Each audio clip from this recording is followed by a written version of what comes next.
following UW360 story is made possible by the generous support of UW-Medicine Neurosciences Institute, a leader in providing expert care for neurological conditions, discovering novel treatments, and spearheading education of future clinicians.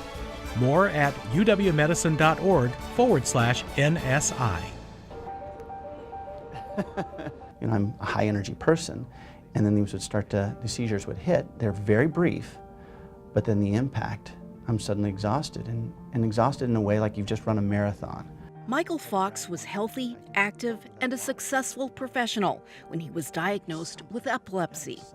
I've fought through so many different things in my life, and this one, you can't do anything. As his marketing job became more demanding, the seizures increased. That I would have as many as 15 seizures in a single day.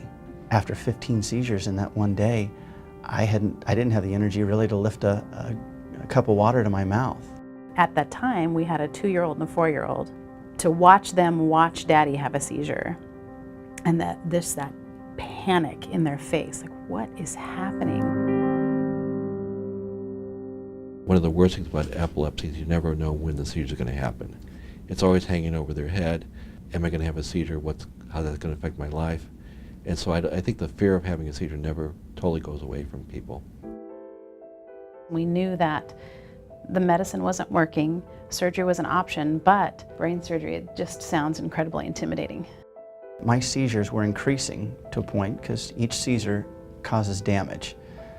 And as it increased, I got to the point of having grand mal seizures. I stopped breathing during them.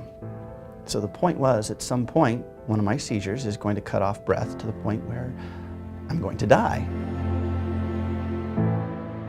The seizures terrified Michael, his wife Wendy, and their 6 children.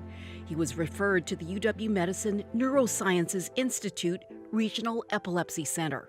The treatments vary for those patients. Sometimes it's medications, sometimes it's different medications that aren't widely available. Sometimes it's devices, and sometimes it's brain surgery.